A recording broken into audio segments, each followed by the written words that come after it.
This is Joel, and we're going to talk about design thinking in the classroom. I am a middle school science teacher at an independent K through 8 school in the Mid-Atlantic, and I've been teaching for about 8 years in public and private schools, in inner city schools as well as the independent school setting.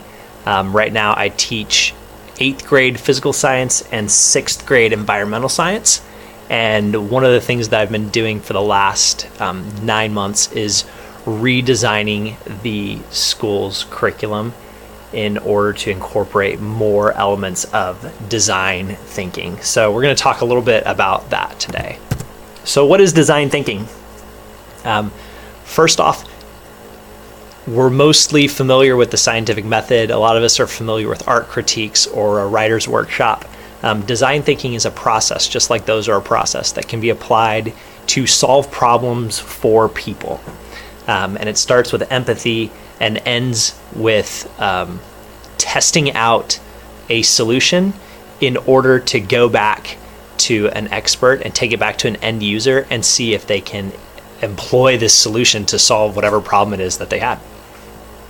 To make it a little bit easier, here's something that I found that's a little bit of a cheat sheet. The first place that we find empathy is to search for some kind of rich and powerful story, something that really speaks to our students. And this can be accomplished through something like a first-person interview, or it could be something that we all tend to try to take advantage of, like a natural disaster, a catastrophe. Or it could just be a problem that irritates the heck out of all the kids in the school and that they would really like to take a shot at. From there, we find out who is going to be the user for whatever it is that we're creating, be it a process or a product or some kind of solution. What is their need? What insight do we have? And what point of view can we create for them? Then you brainstorm and then you come up with as many ideas as possible in order to find something that's going to work. And here's a place where I think design thinking is a little bit different than, say, the scientific method, or similar to, but maybe a little bit different than some of the projects that we've all done in our classrooms before. Rather than building the best thing we can, with the constraints that we have, be it a limit on time or a limit on materials, build something in order to prototype and to test that idea. And then take that thing that you built, whatever it might be, that rough idea of what your end solution might look like, and then test it by taking it back to those end users, the people who are going to be using this eventually. And do this as many times as you can in order to actually solve the problem. Maybe you can go through the design cycle once or twice. Maybe you get to go through it 3 times. Maybe you have really good access to whoever that end user might be, like they're you, like they are the students that you teach or the teachers in the building. And so you can go back through that design cycle often, but hitting the design cycle as frequently as possible is really important. I think there are really 3 reasons that design thinking has made such an impact in my classroom. The first one is that it's taken my students from an area where they're constantly searching for answers to where they're looking at situations and thinking critically about how they can, what problems might exist and how they can solve those problems. The second one is that it's taken me as a teacher from a person who assesses primarily through tests and quizzes to a person who does a lot more work with multiple modes of assessment and authentic assessments, which is amazingly engaging for our kids. And the third one, and maybe the most important one, is that I've never seen students work so hard as when they are trying to solve a problem that they've identified as being important, and they're working to solve that problem together. The engagement level is so high, and in classes where classroom management can be difficult, like someone told me a long time ago, the best classroom discipline plan is an engaging lesson plan.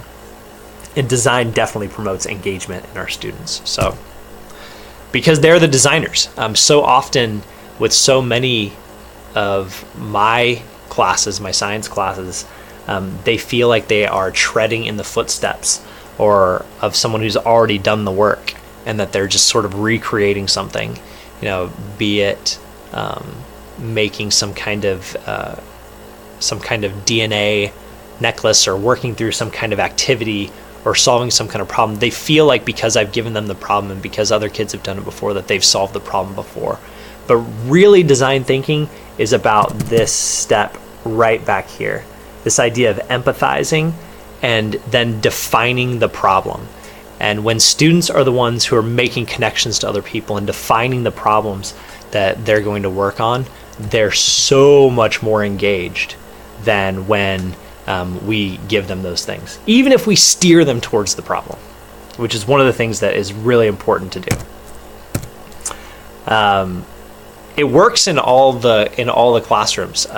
There's so many different kinds of projects and ideas that it could work in. In English, I've seen people design book jackets or book covers or design books that reflect the reading experience. I saw a girl create a gardening book. Well, she redesigned a gardening book, and she included these little seed packets placed throughout the identification keys, so that when you saw a place that you wanted to plant that thing, you had the seed packets right there so you could drop the seeds off.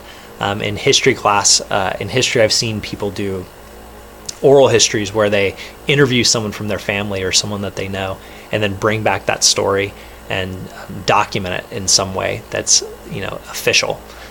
In foreign language, I've seen students design textbooks for younger kids, or design advertisements or menus for restaurants in another country or using another language. In science, often design is the E in the STEM. It's the engineering, where they're building bridges or they're doing something similar. In math, it seems like design is a great way to connect to other content areas, to have kids using those math skills to solve a problem. Kind of like that video I saw the other day, and I think it was on Tumblr, about the math teacher who found the puzzle, and it said endless combinations, and then he had his students figure out how many combinations there were. In some ways that's a design project. And then art, the key here is that there's critical feedback and that you're doing something that's going to appeal to a certain demographic. All these things can be design projects. So some quick examples, if you're wondering just what does this look like, because I've kind of talked around big ideas for a while. The really limited design projects that I've seen are ones that give immediate feedback and have really strong constraints. So in 15 minutes, build the tallest tower possible or the longest bridge possible using only spaghetti and marshmallows. The key here is that there are a lot of constraints, and students are immediately asked to start to plan and build. And you've sort of guided them to the problem, but they're the ones who are going to envision the solution. A medium scale project, one that I've been a part of, is a 90-minute gift giving experience. And I included some of the materials for that in the Google Drive folder. This gift giving experience thing, I've gone through it twice now, once with faculty and once with students. And I'm looking forward to the next time we get to go through it, because the question is so ridiculous. It's one person asking another person, who is the hardest person in your life to give a gift to and why? And then over 90 minutes, through this sort of design process of coming up with a lot of ideas, building a little bit of a model, and then getting feedback from your user, I've seen so many phenomenal gifts and ideas come out of that experience that it's been amazing. I was in a room full of faculty members, and I think half of them started crying. But that's a great medium scale project. It can be done in like an hour, between an hour and 2 hours. And then the large scale project, I think I've mentioned it before. An example might be what you see just there, like creating these oral histories. We have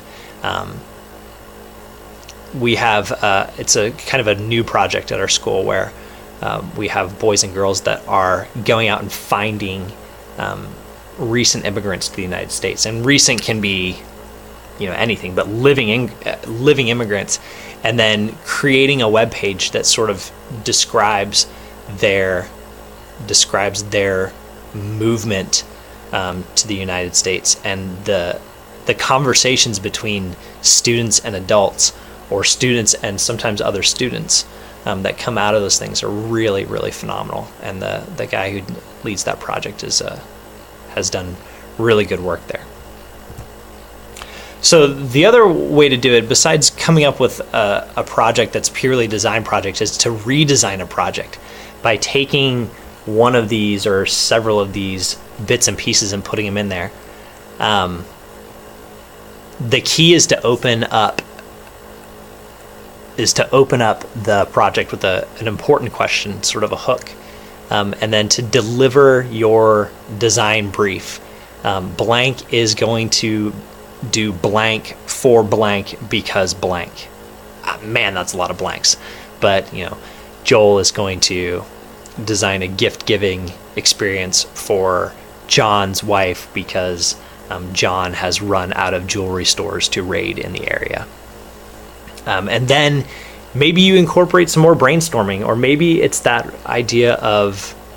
really great idea of a low resolution model, a quick and dirty model that can be used to pitch an idea to whoever the experts might be. Adding these bits and pieces over the course of the year can really start to turn certain projects that get a little bit dull or a little worn into something new by making them a little bit more kid accessible. So I didn't include a ton of resources in my in the Google Drive folder, but I did include a list of resources here, and you can kind of see what's going on there. The second one down has links to get you on the D-School Wiki, which will talk you through that gift-giving project. There's also a wallet building project that I haven't done because I'm afraid of rifling through someone else's purse or wallet. I feel like it's a little bit sketchy, but it has good reviews. And then there are a couple websites there that just have a ton of K-12 projects that have materials and supplies and walkthroughs that are ready to go, and they're much better than anything I've done.